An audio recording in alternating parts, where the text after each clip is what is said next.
Babala.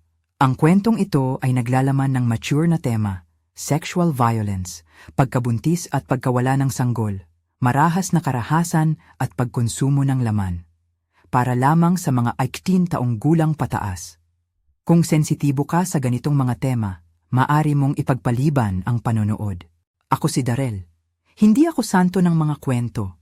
Isa lang akong tagapagtala ng mga bagay na madalas tinatabunan ng alikabok, mga lihim na hindi isinasabit sa liwanag. Nakuha ko ang kwentong ito mula sa isang maliit na diary na isinulat ng isang babae na nagngangalang Grace.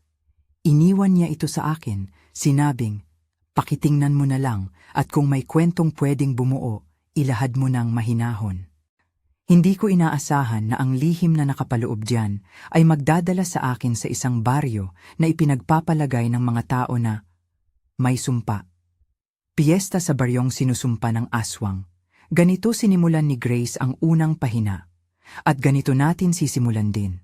Hindi lahat ng piyesta ay pagdiriwang. Minsan, ang ilaw at tawanan ay takip lamang sa masamang bagay na nagkukubling naghihintay. Kung gusto ninyo ng mga ganitong uri ng kwento, mag-subscribe at i-like ang video. Pero bago kayo magdesisyon, pakinggan muna ang sinabi ni Grace. Huwag basta husgahan, pakinggan ang mga tunog sa pagitan ng mga salita. Grace, flashback. Hindi ako magaling magkwento. Mas magaling akong magtago. Pero may sandali sa buhay ko na kailangan kong ilabas ang lahat ng nakabaon. Hindi para gumanti, kundi para huwag na maulit. Nagpakasal ako kay Marco dahil akala ko siya ang katapusan ng lahat ng aking pagkukulang. Isang bahay, trabaho, at mga pangako na tila kumpleto ang hulma. Hindi naging ganun. May mga gabi na nagigising ako sa amoy ng sigarilyo sa unan niya. Sa mga huling text na may tandang padamdam pero hindi pagpapaliwanag. Hanggang dumating ang text na iyon. Simpleng larawan lang, nagkukubli ng isang pangalan sa likod ng isang ulap ng joke. Amara, isang ngiti. Isang tiyan na sumisimangot sa gilid ng larawan. Hindi ko agad pinaniwala. Inisip kong mali lang ng mata ko. Pero may mga boses na hindi mo na maitataboy kapag paulit-ulit na silang bumabalik. Nagtanong ako. Tinanong ko siya gamit ang paraan ng mga santo, kalmado, may tamang oras. Tiningnan niya ako nang parang may makikita siyang kababawan sa akin. Hindi yan ang panahon, Grace, sabi niya. Pag-usapan na lang natin mamaya. Mamaya ang naging malalalim. Pagod na ako sa mamaya. Kaya nagpasya ako, pupunta ako sa San Ildefonso. Pupunta ako roon para ilagay sa harap ng pamilya ang katotohanan, para mapahiya, para matapos. Simpleng plano lang. Tatawid ng bundok, tatawid ng ilog, ipapakita ko ang larawan at hihingi ako ng sagot. Hindi ko inakala na ang simpleng plano na iyon ay mauuwi sa isang gabi na hindi ko malilimutan. Nagpaalam ako sa nanay ko. Alam mo naman anak, hindi na tama ang magmadali, sabi niya habang pinipitas ang dahon ng sampalok. May pag-alangan sa mga mata niya, hindi dahil sa plano ko, kundi dahil alam niyang may pagbubukas na maaring magdulot ng sakit. Nakapundok ang mga prompto sa mesa, mga lumang larawan, mga resibo, mga pangalan ng tao na uso sa bayan. Ni hindi siya tumayo nang ipinagtapat ko ang plano. Kung iyon ang dapat mong gawin para lumingon siya sa iyo, gawin mo, sabi niya. Pero bumalik ka na bago magdilim. Umalis ako ng tanghali. Dala ko ang maliit na bag na may damit at ang telepono ni Marco na kinopya ko. Hindi ako maganda sa panuntunan ng paghihiganti. Mas madalas akong manahimik at magplano. Sumakay ako sa motorsiklo at sinunod ang sinag ng araw. Ang daan papuntang San Ildefonso ay hindi diretsyo. May mga kurbada na parang niyakap ang paligid, may mga puno ng gabas at banbos na parang nagmamasid. Sa gitna ng pagmamadali, napansin ko na tumitingin sa akin ang mga salamin ng mga kubo. May mga parol na nakabitin pa mula sa nakalipas na pista. Natutuyo na ang kulay nila ngunit hindi pa inaalis. Paglapit ko sa baryo, nadama ko ang pagbabago sa hangin. Parang may lagkit na nakadikit sa balat. Parang singaw ng mainit na uling at tinapay na hindi mo lubusang matukoy. May mga naglalakad na may dalang bakiyang puso ng lechon. May mga bata na nagtatakbuhan hawak ang mga native na palamuti. May banda na nagpapalabas ng tugtuging luma, ngunit ang pinakataas na nota ay napuputol ng isang tahimik, parang may pinipigil na paghinga sa gitna ng kasiyahan. Bumaba ako sa kahabaan ng plaza. Ang mesa ay nakalatag sa gitna, hindi isa, kundi ilang mesa na puno ng pagkain. Puso ng manok, inihaw na baboy, sinigang na walang katapusang ulam, at mga puto at bibingka na humaplos sa hangin ng amoy ng kape. Nakatayo doon si Aling Dolores, may pag-aasam sa mga mata na parang siya ang boss ng lahat ng hugasan at pagbuhos. "Halika, anak, kumain ka muna," bati niya. Malambing sa tunog, pero may haba ang tingin niya na hindi yata basta pagbati lang. "Baka napagod ka sa paglalakbay." May mga tao ring hindi tumatawa. Tahimik silang kumakain, sabay-sabayan, pero hindi sabay sa emosyon. Parang mga deboto na naglalakad sa isang misa, seryoso, masikip ang labi. Nakatingin ako sa kanila at nagiinit ng balahibo ang liig ko. May isa na tumitig ng matagal sa akin, si Baldo, ang binatilyong nakaputi na parang taga-pintura. Hindi siya ngumiti. Nakasabit ang isang kumurap na kumalat na pana sa kanyang kilay. "Baryo namin to," ani Baldo sa akin ng dahan-dahan. "Malayo ka sa iyong lugar?" "Bibisita lang," sagot ko.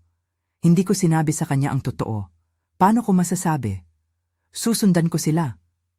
Parang maliit na hangin lang ang sumagot. Ang mga bagay na hindi mo nabanggit, hindi mo rin makikita agad. Doon unang umusbong ang kakaiba. Ang paraan ng pagtanggap nila parang may sinseridad, pero may lihim. Hindi sila humahaplos ng malakas na pagkakaibigan, humahawak sila ng maingat, tila may pasensya. "Pumasok ka na sa sala, anak?"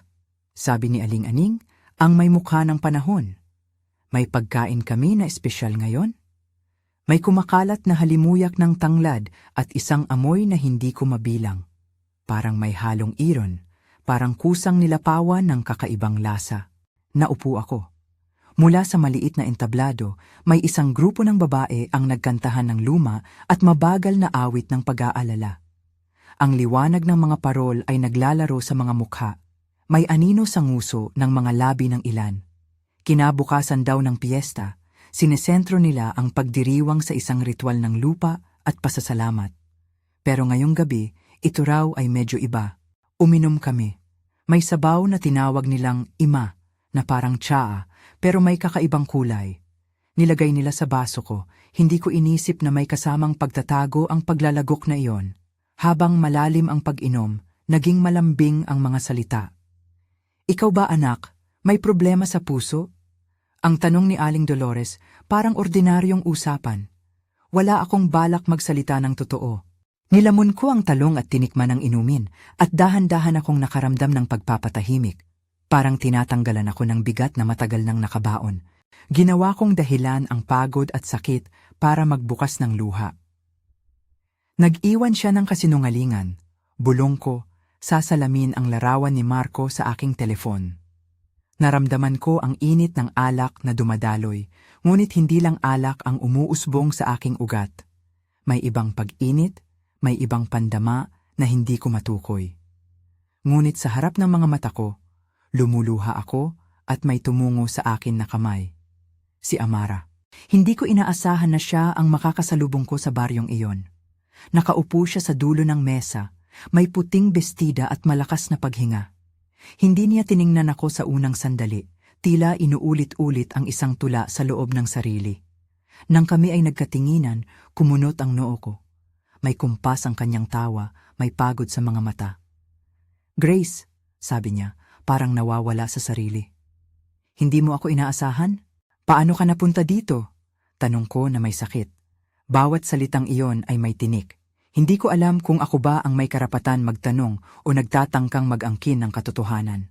Nandito din kami, laging may paraan.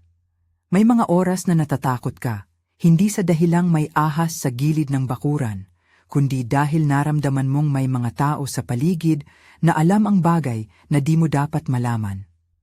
Sa lugar na iyon, ang mata ng bawat isa ay parang nagsasalaysay ng isang usapan na hindi binigkas. Nagpatuloy ang gabi, ang alak ay dumami, ang mga kantang luma ay naging mas mabagal, at ang mga pagtingin ay mas nagiging matagal. May mga tao na dahan-dahang nagtataglay ng lamig sa boses. naaalala ko ang sinabi ni Aling Aning. May mga bagay na kailangang kainin upang manatili sa atin ang alaala. Ang mga salita niya noon ay tila palaisipan na walang sino mang magpapaliwanag agad. Ngunit may ibang naglalakad sa paligid, may mga sapating pumapadyak sa lupa at nagdudulot ng kaunting tunog, maliliit na yapak na sumisingit sa pagitan ng tawanan. Ang huling bagay na naaalala ko bago nagwala ang liwanag ay ang pagdamdam ng malamig na hangin na pumapasok sa bintana, ang malabnaw na tunog ng kampana, at ang kamay na humawak sa aking balikat ng may kabagalan. "Huwag kang mag-alala, anak," sabi ng tinig. Sandali lang. Hindi ko na nakita kung sino ang nagsabi. Napalunok ako ng mas malalim at ang mundo ay tila nagsimulang umikot. Nagising ako sa isang silid na hindi ko kilala. Malabo ang liwanag, parang sa mahinang kandila, at ang hangin ay may amoy na bakal. Ang mga pader ay may marka ng lumang usok. Pumikit ako ng mahigpit at timpla ng dugo at kape ang nalasa sa aking labi. May mga bintana sa silid na may kurtinang manipis. May anino na dumula sa gilid ng kurtina at nag-iwan ng malamlam na hugis ng mukha sa salamin.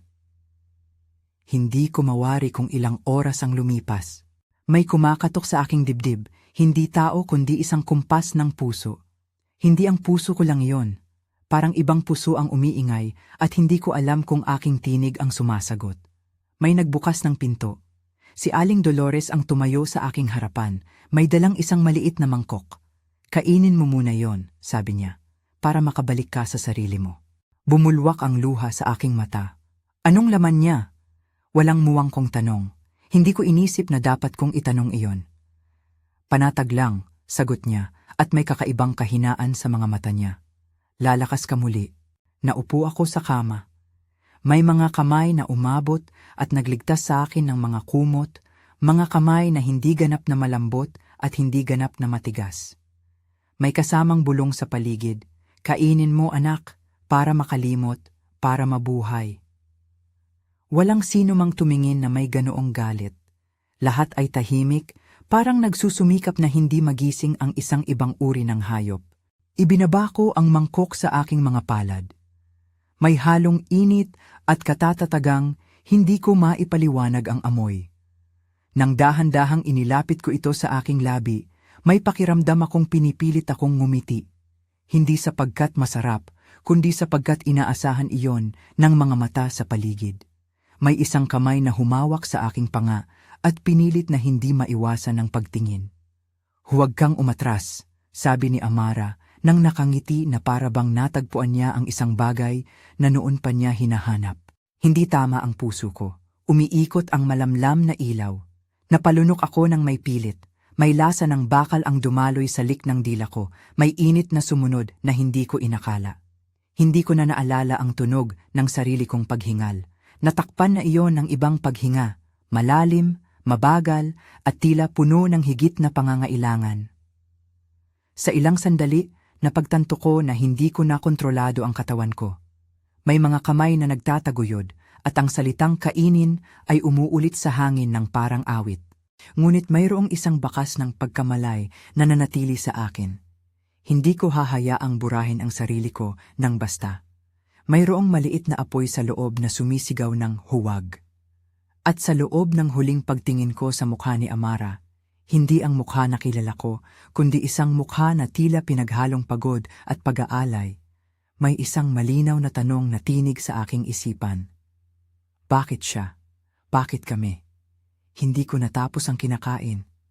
Nawalan ako ng pag-alang at nagwala ang paligid. Ngunit bago tuluyang mapuno ang gabi ng hindi ko maipaliwanag na katahimikan, may narinig akong yabag sa ilalim ng sahig, parang isang malakas na pagkiskis, at ang isang tinig na hindi pamilyar sa baryo ang nagsabi ng malamlam, "Huwag mong iwan ang mesa hanggang hindi pa napipilitan ng lahat." Hindi iyon ang pinakamasama. Ngunit iyon ang hudyat, isang bagay na mas malalim pa ang naghihintay, at hindi ako ang huling nagigipit sa gabi ng piyesta. Doon, sa isang silid na hindi ko kilala, huminahon ang lahat. Ngunit ang mga yapak sa labas ng pinto ay lumalapit. May kakaibang katahimikan sa labas ng mga kurtina, parang naghahanda ang hangin. At sa likod ng isang maliit na bintana, may isang silweta ang dumulas, huminto, at tumingin sa loob. Hindi ko nakita ang buong mukha. Nakita ko ang mata lamang, malamlam, malamig, at may query na tila nagsasabing, hindi ka paganap. Muli akong natulog nang hindi ko alam kung saan ako patutungo. Ngunit bago pa tuluyang mawala ang aking malay, may isang pangalan na nagyaya ng tunog sa aking mga labi. Marco. Hindi ko alam kung siya ang tunay na dahilan ng lahat. Hindi pa. Ngunit sa simpleng pagbangon ng araw, dala ko ang pakiramdam na hindi ako babalik bilang dati. Ang piyesta ay hindi na parang pagdiriwang, parang isang hiyas na napunit at ibinagsak sa lupa. Ang liwanag ay parang mas mahina, at ang mga taong nagbigay saya ay parang natutong ngumiti ng may hiwaga. Hindi ko alam kung sino sa baryong iyon ang kabutihan at sino ang pagkabaliw. Ngunit alam kong may isang serye pa ng mga pintong magbubukas at isang hilera ng mga desisyon na kakailanganin kong harapin. Kung babangon ba ako at lalaban, o kung papayag ako na bahagyang matupok ng isang bagay na hindi ko maintindihan. Hindi pa nagtatapos ang gabi, at hindi pa rin ang kwento. Ngunit ang unang gabi sa San Ildefonso ay sapat na para maipako ang isang marka sa puso ko. Pinsala na parang nag-iwas sa aking mga hugis, isang sugat na hindi mo basta masilosa. Napagdesisyunan kong humanap ng taong makakatulong. Sa isip ko, may isang pangalan na umiikot, si Bernard, isang lalaki na kilala sa baryo bilang taong nagbibigay tulong sa mga nagigipit. Hindi ko pa kilala siya ng personal.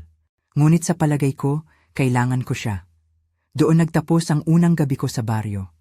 Bumangon ako ng nakayuko, may lamig na bumabalot sa hita at may maliit na galit na nakatago sa araw ng aking dibdib. Ang mga mata ko ay puno ng mga tanong. At ang bawat hakbang pabalik sa plaza ay parang pagpasok sa isang entablado na puno ng hindi nabasang mga salita. Ngunit ang tao sa baryo ay hindi nagpapakita ng lahat ng lihim ng sabay-sabayan. May tinig na nagmumuni-muni sa hangin. Kung kayang kainin ang puso mo, masusukat nila ang iyong laman. Hindi ko alam ang ibig sabihin noon.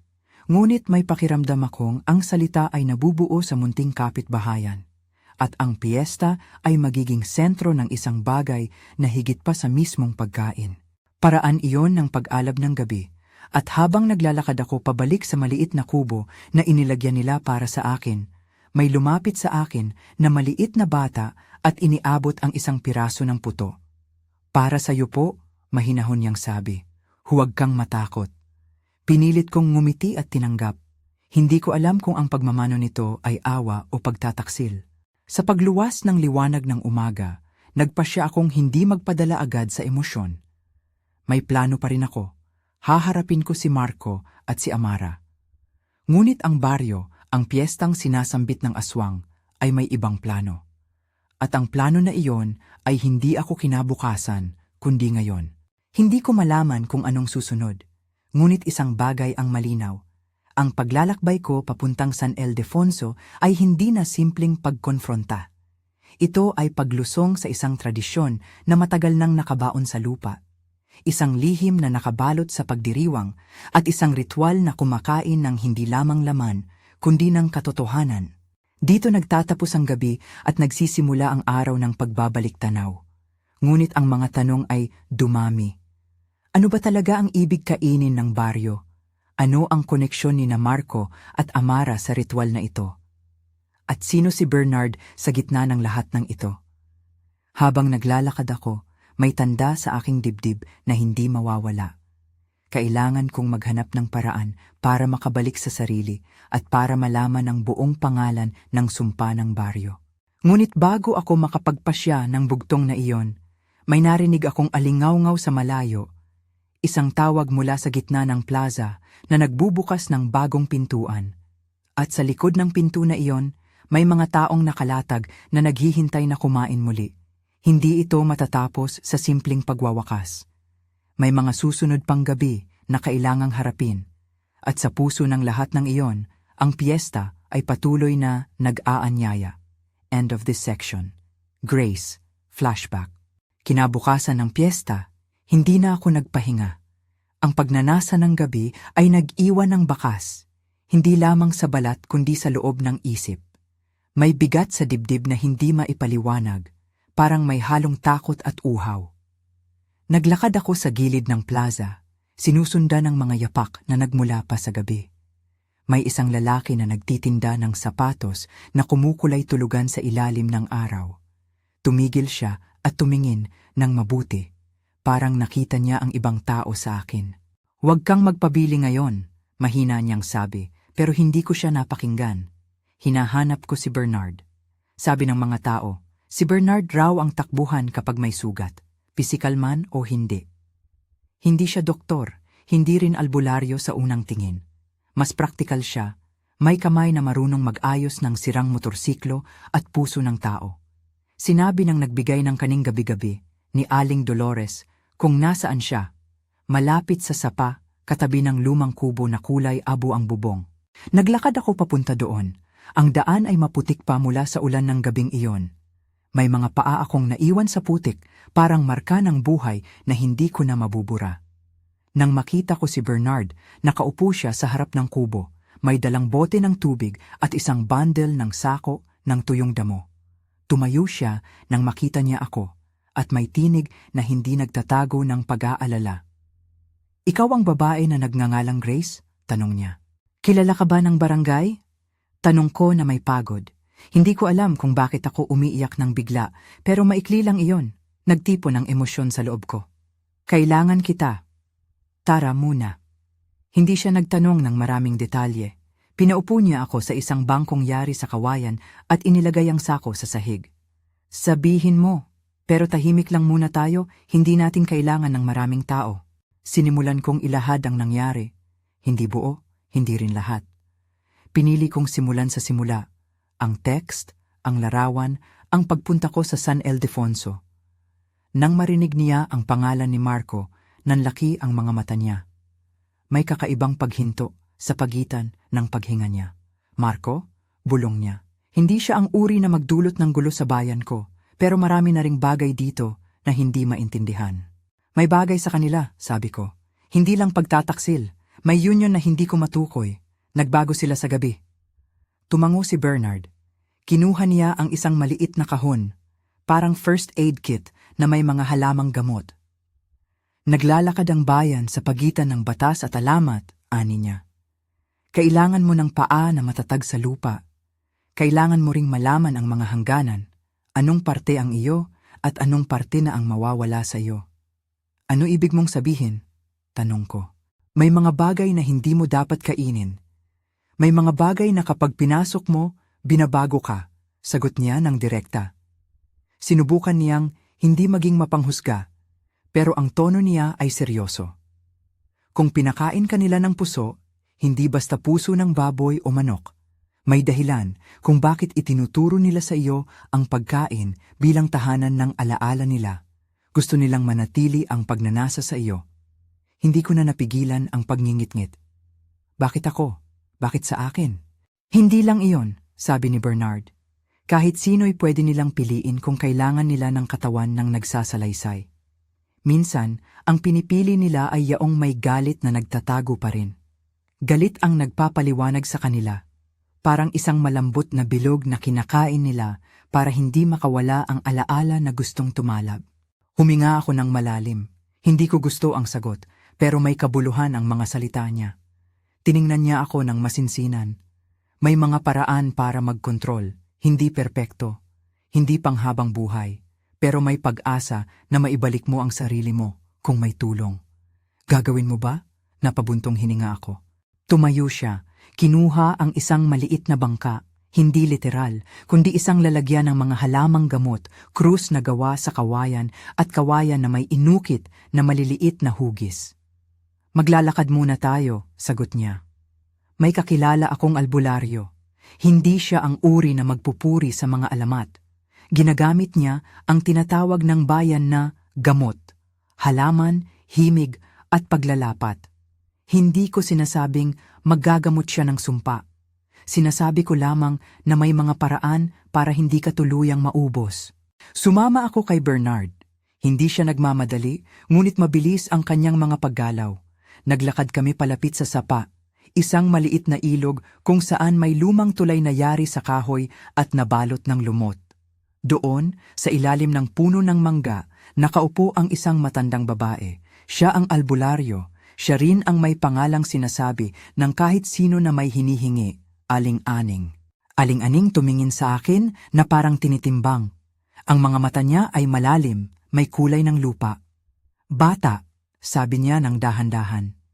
Hindi karaniwan ang mukha mo, may nagiba sa loob. Ano ang dinala mo rito? Ikinuwento ni Bernard ang madali. Hindi lahat ng detalye, pero sapat upang magbukas ng oras. Umupo ako, nakayuko, at naramdaman ang malamig ng lupa. Ang mga kamay ni Aling-aning ay tulad ng mga ugat, matigas at malamig ngunit may lambing sa paghawak. May mga pagkain na pinipili ng bayan para manatili ang alaala, ani niya. Hindi basta pagkain. At may pagkakataong ang ilaw ng tao ay natatapatan ng ibang ilaw, isang ilaw na kumakain din. May lunas ba? Bulong ko. Nais kong maniwala. Hindi siya sumagot agad. Huminga siya, at ang himig ng kanyang hininga ay parang tunog ng lumang palakol. May paraan para pigilan ang hubog ng katawan na malubog sa kagustuhan. Ngunit, may kapalit. Tumango siya sa kahon ni Bernard at kumuha ng ilang dahon.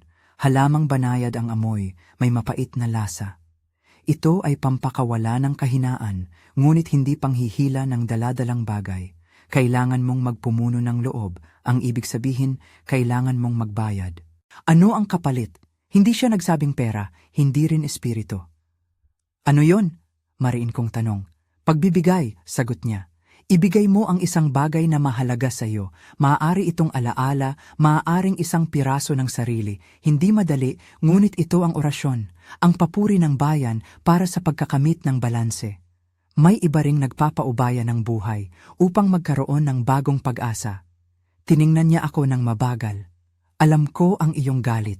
Alam ko rin ang iyong pagnanasa na maghiganti. Kung ipipilit mo ang sarili, matitiyak kong hindi ito makakatulong. Ngunit kung pipiliin mong magbigay para sa kaligtasan, baka may chance. Hindi ko sinabi kung ano ang ibibigay ko. Ako ang may pinakakomplikadong puso. Sa likod ng pagnanasa para sa hustisya ay may maliit na pagnanais din para magparaya, para sa isang bagay na mas malinis. Ngunit hindi ko pa alam kung handa ako. May sarili rin akong kahinaan. Galit na nagmumula sa pagkakasilaw sa mga cavity ng kasinungalingan. Pinahiran ako ni Aling-aning ng isang timpla, mababang halimuyak, may halong damo, luya at isang maliit na sahig ng asin. Iinom ka nito, sabi niya. Huwag mong agad itapon ng galit. Hayaan mong magbago ang loob mo sa loob ng 3 gabi. Kung hindi, babalik ka at kukunin ng bayan ang isang sagradong bagay. Noon ay wala nang balik. Uminom ako. Hindi ko masabi kung anong nangyari sa akin sa mga sumunod na araw. Ang katawan ko ay parang may mga agos, hindi nangingisay, ngunit may ibang tinig. Bumabalik-balik ang larawan ni Marco na may ngiti, may kamay, may salita. Bumabalik din ang mukha ni Amara, ngunit hindi ganon. May pagbabago. Minsan, nakikita ko ang mga mata ni Amara na may kalungkutan, hindi kaligayahan. Isang gabi, naglakad ako papunta sa lawa, dala ang timba ng tubig at isang maliit na telang pambalot. Nais kong maghilom. Nagbuhos ako ng malamig na tubig sa mukha ko at napailing ang paningin. May isang tinig sa gilid ng ilog. Grace. Bumaling ako at nakita si Bernard na may 2 tao sa likod niya. Isang kabataang babae at isang lalaki. Ang babae ay may dalang isang maliliit na bagay, mga pirasong damit para sa isang sanggol. Huminto ako at sa sandaling iyon nakita ko ang mukha ni Amara. Namumula ang mga mata, may karayom sa bibig ng isang ngiti. Mukha siyang nahihimlay, hindi ko na napigilan ng sarili. Tumakbo ako papunta sa kanila. Ano ang ibig nito? Sigaw ko. Bakit kayo nagbubuo ng isang bagay na hindi ko maintindihan? Si Amara ay napalingon. Grace, boses niya na para bang naglalakad sa paanan ng bundok, malungkot at mabagal, hindi ko sinasadya. Hindi ito ang pinili ko. Lagi akong nahahanap na nasa gitna ng 2 ilaw, ang ilaw ng isang mahal at ang ilaw ng bayan. Ano ibig mong sabihin? Tanong ko, nanginginig. Nilabas ng lalaki sa tabi ni Bernard ang isang maliit na tela. Si Bernard tumayo at tumingin ng masinsinan. Iilan lang ang dapat magdala ng buhay dito. May kasaysayan ang lugar na ito. Hindi kami makakasabi nito sa labas. Ngunit hindi ibig sabihin na kailangang kanin agad ang lahat. May mga sumasara na pintuan sa bandang dulo ng gabi. Naramdaman kong nagliliyab ang loob ko. Hindi ko alam kung galit, takot o kakulangan ang siyang nagpapatakbo sa akin. Tumayo ako ng bigla. Kailangang lumabas ako rito, sabi ko, at unang katigasan ng loob ang nagpatibay sa aking boses. Kailangan kong harapin sila, kalimutan ang mga ritual. Bago pa ako makalayo, hinawakan ako ni Bernard sa braso. Hindi ako gagabay sa iyo kung nagtatangkang manakit ka, anin niya. Pero kung talagang papasok ka sa loob ng bahay nila, gagawin ko ang makakaya ko para dalhin ka palayo kapag napilitan. Hindi ko na pinakinggan ang takot ko. Pumunta ako sa misyon, hanapin si Marco. Ang bayan ay parang isang palamuti na may maliliit na bitak, magagamit na bitak upang masukal ang katotohanan. Nanood ako sa malayo ng isang pesta na tila walang hanggan at sa gitna nito nakita ko silang dalawa, si Marco at si Amara, magkasama. Tila magkausap ng malalalim, may mga ngiti na hindi ko tinatanggap. Sumunod ako sa kanila hanggang isang maliit na kubo sa dulo ng baryo. May liwanag sa loob. Pumunta ako sa likod at doon nakita ko ang kanilang pagkakaayos. May plato ng pagkain, may halakhak, at may lalagyan na parang naglalaman ng isang bagay na hindi ko maintindihan. Lumapit ako at naramdaman ko ulit ang lumang pag-init. Hindi ito katulad ng inuman lang. May lasa ito ng ipinagbabawal. Bumukas ang pinto sa akin ng bigla. Doon, sa gitna ng sala, nakatayo si Marco na may hawak na baso at si Amara na nakaupo sa bangko, may buhok na magulo. Nang makita niya ako, may sagot siya na hindi inaasahan. Hindi ko alam pagdating mo. Grace, maupo ka na lang. Hindi na ako nakatalon ng tanong. Ang loob ko ay nag-ulo. Ako ang tumayo ng malakas. Ikaw, ano ginagawa ninyo rito? Boses ko ay parang may rabong apoy. Ano ba talaga ang pinagkaiba ninyo sa kanila? Natahimik si Marco, may lamig sa kanyang paghinto. Hindi mo po dapat narito, sabi niya ng mababaw. May hindi pagkakaintindihan lang, huwag mo na lang palakihin. Hindi ako pinalagpas. Umabot ang galit na matagal na nagbubuhay. Ang katawan ko ay biglang nag-iba ang ritmo. May nakaramdam ako ng isang hindi pangkaraniwang uhaw. Ito ang sandali ng paglaluto ng damdamin. Bumagsak ang isang haba ng salita sa bibig ko at ang galit ay kumalat. Hindi mo pwedeng wakasan ng lahat dahil lang ganyan. Sigaw ko habang papasok ang mga luha sa mga mata ko. Si Marco ay lumapit na parang may planong kalmadong palayain ang sitwasyon. Grace, kung may nasaktan man, hindi niya natapos. Ang isang bagay sa loob ko ang napunit. Hindi problema ang hindi nito pagkukumpleto. Ang galit ko ay para ng isang bata na pinagsabihan. Ang mga kamay ko ay parang naging ibang bagay. Hindi ko na kontrolado ang mga ito. Sumipa ako sa mesa at kinuha ang plato. Hindi ko na naisip kung ano ang laman nito. Bumagsak ang mga pinggan at may tunog ng kawalan. Natahimik ang kanyang mukha. Siya ang unang tumayo, tila naghahanda. Ang susunod na oras ay tila naka-flash. Hindi ko matandaan ang bawat eksena ng maayos. Naalala ko lamang ang mga paglabas ng damdamin. May pagngingit-ngit, may pagdiriwang na naglaho, at may halimuyak sa hangin na parang baora. Amoy na hindi ko kayang talikuran. Nawala ang mundo. Pagkatapos ng isang matagal na hindi ko maipaliwanag, natagpuan ko ang sarili ko na nakaluhod sa sahig. Ang mga kamay ko ay may bakas. Naaalala ko ang tingin ni Marco. Hindi naglalaway, hindi nakakikilabot. May halo ng panghihinayang at sorpresa. May isang malalim na pag-iisip na bumalot sa akin. Hindi ko na alalahanin ang mga detalye, ngunit malinaw sa akin na may isang dulo na napunit. May katotohanan na hindi ko kayang ibalik. Pagkagising ng sobra rito, si Bernard ang nasa tabi ko. Humahanap siya ng paraan upang ilakad ako palabas ng baryo. Kailangan ka ng pag-iwas, mahina niyang sabi. Kung hindi, hindi lamang kami ang mapahamak, kailangan mong umalis. Naglakad kami ng mabilis. Ang mga mata ko ay puno ng mga fragment, mga larawan ng gabi na parang mga sirang salamin. May mga pamimintog ng dugo sa paligid ko, ngunit hindi ako tumingin ng malalim. Mas pinili kong tumakbo sa paglayo. Sa labas ng baryo, may bus na dumaan patungo sa bayan malapit sa kalsada. Sumakay kami. Hindi ko inamin ang buong nangyari kay Bernard. Hindi ko pa kaya. Ngunit alam ko sa sarili ko na may nabago na sa loob. May bakas ng isang bagay na tatawag sa gabi. Hindi ko alam kung paano haharapin iyon. Ilang linggo ang lumipas, tropa. Ang mga araw ay naging parang mga lumang relo na tumitigil. Umalis ako sa San Ildefonso at bumalik sa lungsod. Naghanap ako ng trabaho at pansamantalang nagtago sa isang maliit na kondominium kasama ang lola ng kapitbahay. Hindi ako nagpakita agad sa mga otoridad. Hindi ko alam kung kakayanin ko. May iba pang mga bagay na kailangang gawin muna. Ngunit ang gabi, ang uhaw na iyon ay hindi sumuko. May mga pagkakataon na kumikislap ang pagnanais sa akin kapag naglalakad ako sa gabi, kapag may mga tunog ng pagkain o kapag may mga pangkat ng tao na nagtitipon. Tinuruan ako ni Bernard ng mga paraan para makontrol, pagbibilang, pagbubulay, paghinga sa loob ng isang kahon ng kahoy, mga simpleng trick na nakapagpapanumbalik ng loob kahit saglit. Pinuntahan ko rin ang albularyo ni Aling Aning ng ilang ulit para sa pagtutok at paglalapat ng mga hilot at damo. Hindi perpekto, ngunit may kakayahan akong maghang at magtrabaho. Dumating ang balitang hindi ko inasahan. Si Amara ay nanganak. Hindi ako agad na antig.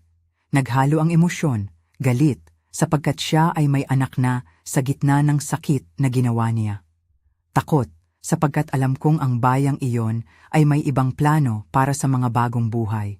At isang kakaibang pagnanasa, hindi para sa bata, kundi para sa pagsasaayos ng kwento, at hindi ko alam kung saan kukunin ang hustisya.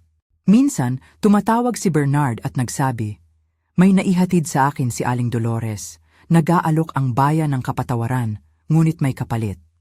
Hindi ko maintindihan ang ibig niyang sabihin. Naging tahimik siya sa telepono. Sabi nila, ang isang buhay ay kailangan na iaalay, dagdag niya. Hindi ko kayang sabihin ng higit pa. Naglakad ako sa barangay hall na upland kahit na hindi ko dapat. Hindi ko alam kung ano ang inaasahan ko. Pagnanakaw? Huwag? Naisip kong baka may plano akong pagtanggapin. Ngunit ang mundo ay magkandasnan naman. Ang pangako ng buhangin at ang pag-aspaso ng hangin sa halaman. Pagdating ko, nakita ko si Kuya Alfredo na namumuno sa isang maliit na pagtitipon ng mga kapitbahay. May seryosong mukha siya. "Grace," tawag niya. "Salamat, pumunta ka."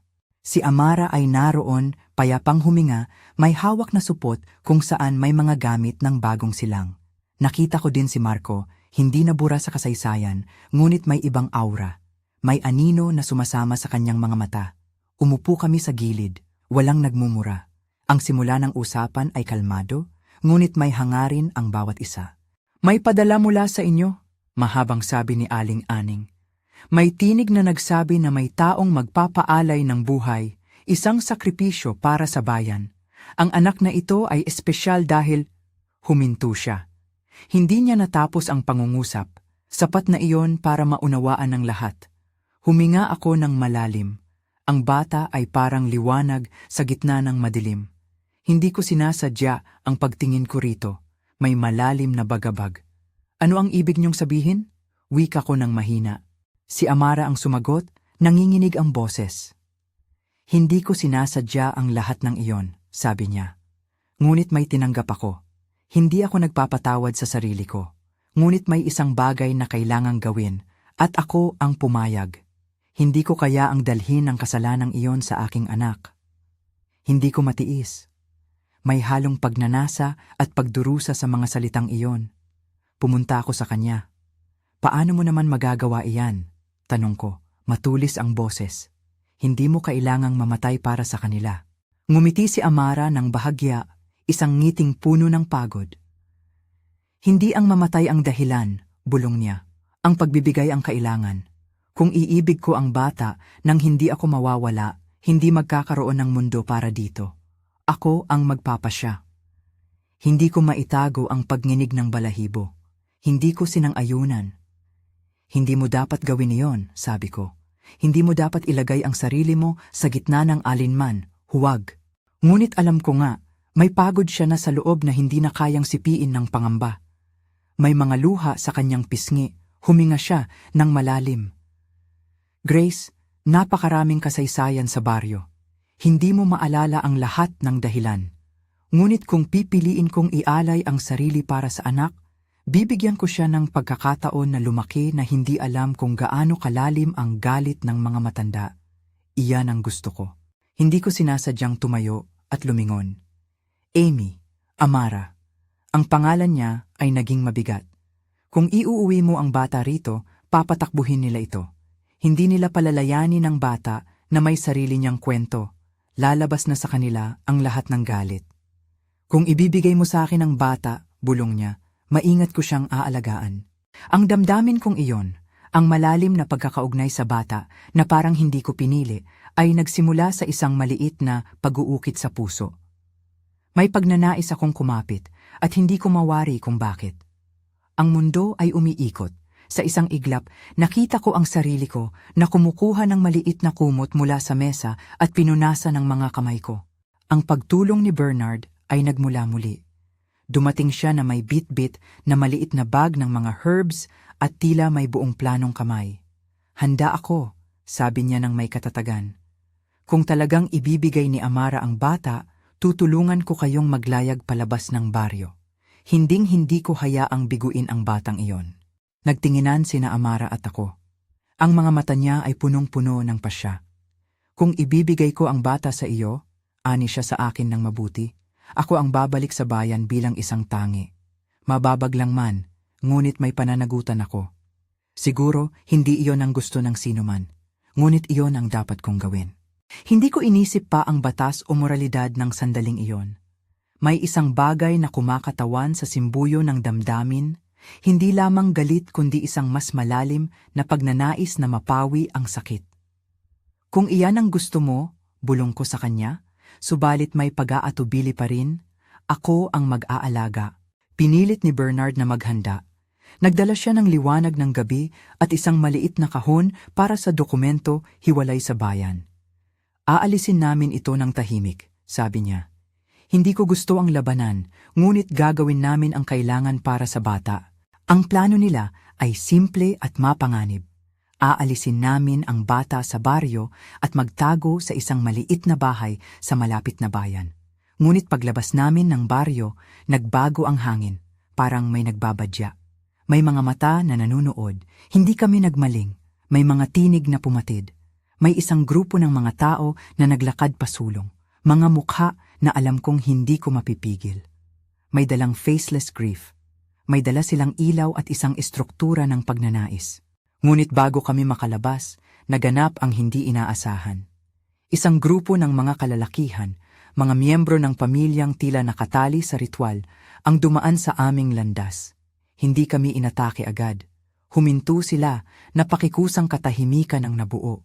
May humahawak sa kanilang mga kamay na parang may kasuotang seremonyal. Nang magtagpo ang mga tingin, nagkaroon ng pagkakaintindihan sa kanilang mga mata. Parang natukoy ang isang tanong at lahat ay sumagot ng sabay. Lumapit si Aling Aning at ang kanyang tinig ay parang lupa. May nagbigay, anin niya, may humiling ng kapatawaran, ngunit kailangang may kapalit. Si Bernardo ang tumayo. Hindi namin ipinapadala sa inyo ang bata. Hinihingi namin na irespeto ang desisyon ni Amara.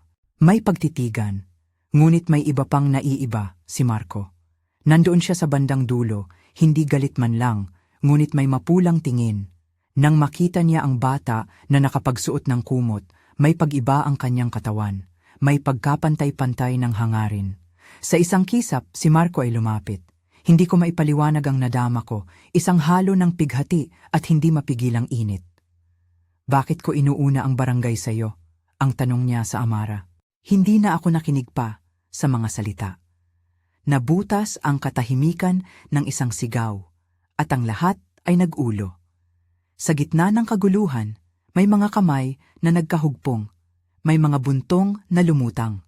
Ang pagdaog matapos ng sinabi ay nagbunga ng isang labis na sandali na ang buhay ay sumailalim sa mas malalim na pagbabago. Si Amara ay hindi nagtagal at nagbigti, hindi literal, kundi pinili niya ang isang bagay na napakasakit. Ibinigay niya ang kanyang sarili bilang sakripisyo sa isang paraan na hindi ko madaling maintindihan. Hindi ko malilimutan ang oras na yon. Ang hangin ay parang nagyapos sa isip ko at sinabihan ng pag-iisip. Kailangang magkaroon ng katahimikan. Sa sandaling iyon, si Amara ay nagpasya. Hindi upang mamatay, kundi upang mag-alay ng buhay at magtungo sa isang ritual na ilalayo siya sa sarili niyang anak. Ang kanyang katawan ay nagpagal at inilahad niya ang kanyang huling pasya ng may matapang na mukha. Hindi siya naglaho, nagbago siya. At sa huling saglit, bago namin tuluyang humukay sa kalmadong paglabas, inalok niya sa akin ang isang bagay na hindi ko inasahan. Alagaan mo siya, bulong niya. Kung hindi mo kaya, huwag mo. Umalis kami sa baryo, hindi madali. May mga nakamasid, may mga umagaw, may mga tinig ng pangungulit. Ngunit nagtagumpay kami. Naging tahimik ang mundo sa pag-alis ng ilaw ng piyesta. Ang bata ay nasa aking mga bisig. Mainit, may hiningang maliliit, at may amoy ng bagong buhay.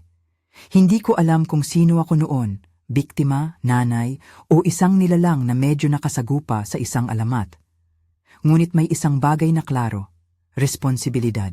Pagbalik namin sa lungsod, nagtago kami sa isang maliit na bahay sa gilid ng bayan. Si Bernard ang naging unang tagapangalaga. Tinawag namin ang bata na Lila sapagkat pula ang kumot na unang nilukob sa kanya at sa isang kahon ng buhok ay may kintsay ng liwanag. Hindi ko sinadyang mahalin ang maliit na sanggol na iyon. Hindi pa man siya nagsasalita, may pag-ibig na unti-unting lumalalim. Ang kanyang paghinga ay tila isang ritual na hindi ko inaasahan. Ngunit hindi nawawala ang mga paggalaw sa loob ko. May mga gabi na bangon ako at nakararamdam ng uhaw, isang uhaw na hindi basta-bastang natutunaw. Bumabalik ang mga alaala ng maraming gabi sa San Ildefonso na parang sinusubukang bumawi sa akin. Nang gabing iyon, hindi ako humingi ng tulong. Pinilit ko ang sarili kong maglakad sa labas ng bahay at maghanap ng katahimikan. Nakatingin ako sa buwan at tinanong ang langit kung ano ang ibig sabihin ng lahat ng ito. Minsan, naisip kong isuko ang lahat, dalhin ang bata at humiwalay sa lahat. Ngunit may isang balakid, hindi ako rehistradong ina, wala akong legal na papel sa bata at may mga gobyernong may tanong kapag mawalan ng kwento. Sa lugar na yon, si Bernard at ang kanyang simpleng paraan ng pagkilos ang naging sandigan ko. Siya ang nagdala ng mga dokumento, mga registered forms, mga papel na inihanda upang protektahan ang bata. Hindi natin maitatago ang kanyang kwento magpakailanman, sabi niya. Pero pwede nating gawin ang tamang paraan, hindi pagtakbo, kundi pagharap. Huwag mong isipin na ito ang pinakamaganda sa simula. Ito ay ang tamang paraan para dito. Ako ay nagdalawang isip. Ang pagharap sa batas ay nangangahulugan ng pagharap sa sarili ko, ang pag-angko ng ginawa at pagbayad. Pero paano ako magpapaliwanag sa kanila? Paano ko sasabihin na may isang bahagi sa akin na hindi kontrolado?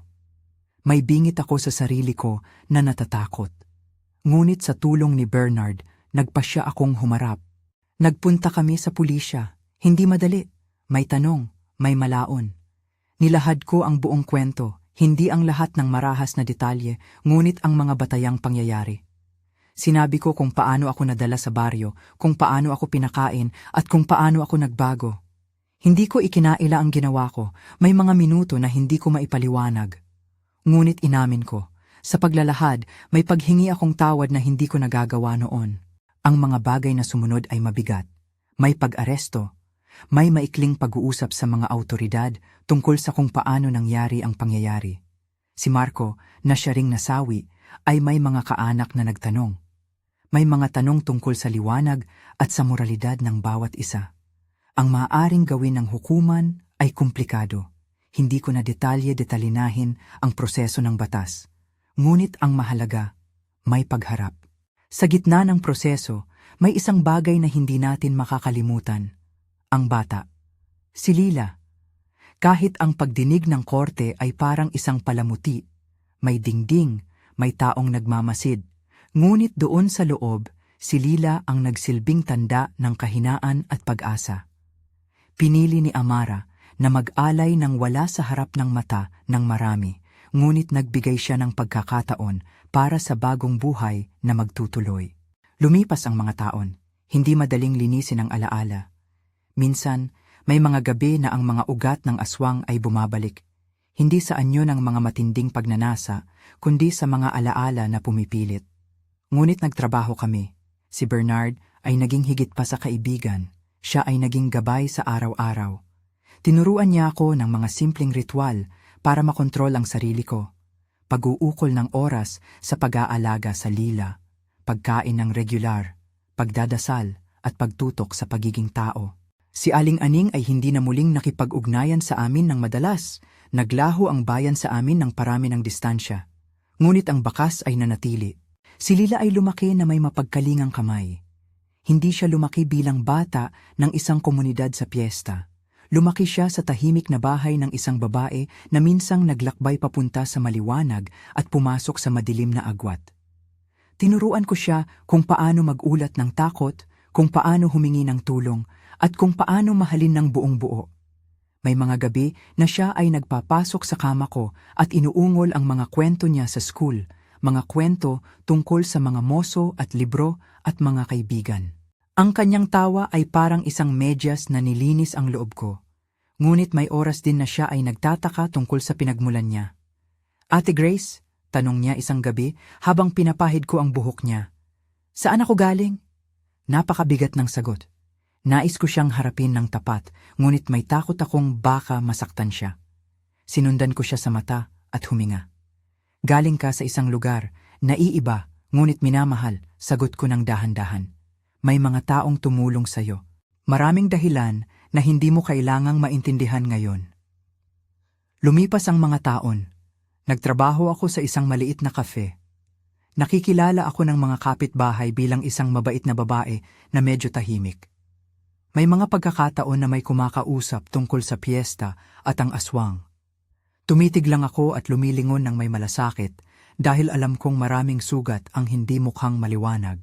Minsan, may dumating na isang sulat mula sa San Ildefonso. Isang piraso ng palawit na gawa sa kawayan. Isang liham na punong-puno ng salitang bahagya at mga pangungusap na naglalaman ng paghingi ng tawad. Ang mga mata ko ay napuno ng luha. Hindi dahil sa galit, kundi dahil sa isang uri ng pag-unawa.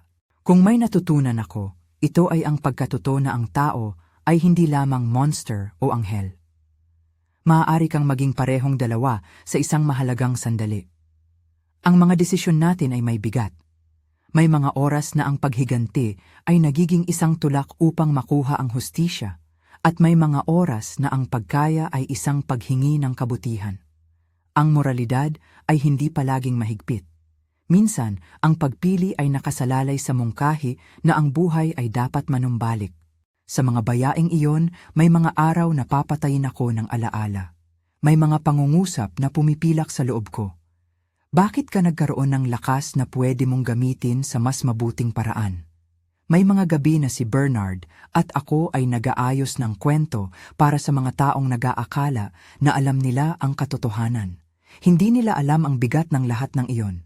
Ngunit ako, marami akong natutunan. Nagbalik ako minsan sa San Ildefonso, hindi bilang rebelde, kundi bilang isang taong naghahanap ng kapayapaan. Pinuntahan ko ang libingan ni Amara. Nakita ko ang mga dahon na tumigil sa hangin. Lumuhod ako. Salamat, bulong ko. Hindi ko nais na piliin ang galit, ngunit kailangan kong magpasalamat na may pagkakataon na nagpatuloy ang buhay. Hindi man tahimik ang lahat hanggang ngayon, mayroon akong sandali ng katahimikan. Lila ay lumaki at nag-aaral. Nagbibigay siya ng pag-asa na hindi ko inalintana noon. Hindi perpekto ang aming buhay. May mga gabi pa ring kumakawala ang isang malilim na pagnanasa. Minsan dulot ng balita, minsan dulot ng amoy ng inilutong puso sa isang kainan. Ngunit ako ay nag-aaral, humihigop ng hangin, at pinapanday ang sarili ko araw-araw. Ang huling bahagi ng diary ni Grace ay naglalaman ng isang pangungusap na paulit-ulit kong binabasa. Hindi ko sinasadyang maging masama, ngunit hindi rin ako nagbalak maging santo. Ako ay isang babae na gustong mabuhay. Kung may natutunan ako, iyon ay ang pagpapasya na ang pag-ibig at sakripisyo ay hindi pareho, ngunit pareho silang may halaga. Nakatayo iyon, simple, matapang. Darrell, narrator. Hindi madaling matapos ang ganitong kwento. Hindi rin madali ang magbalangkas ng mga pilosopiya sa likod ng mga taong nasugatan. Kung may isang tanong na naiwan, iyon ay hindi tungkol sa kung paano makakaligtas sa aswang o kung saan nagsimula ang sumpa ng piyesta. Iyon ay tungkol sa kung paano natin hawakan ang ating sariling loob kapag tayo ay nasugat. Grace ay umiyak, naghilom at nagpatuloy. Nagkamali siya, humingi ng tawad, at ginawa ang pinakamabigat na pagpili, ang alagaan ng buhay na ibinigay sa kanya. May mga bagay sa kwentong ito na hindi natin dapat gawing aral lamang, kundi babala rin. May mga baryo at pagsasalu-saluhan kung saan nagkukubli ang mga lihim. May mga choices na gumawa ng gulo. Ngunit sa dulo, may pag-asa sa paraan ng pag-iingat at pagbibigay ng bagong daan. Kung may natutunan kayo sa kwentong ito, i-share sa comments kung ano ang pumukaw sa inyo. At kung nais ninyo ng iba pang ganitong klaseng tunay na kwento ng folklore at tao, mag-subscribe at i-click ang bell para hindi mahuli sa susunod na paglalakbay. Salamat sa pakikinig.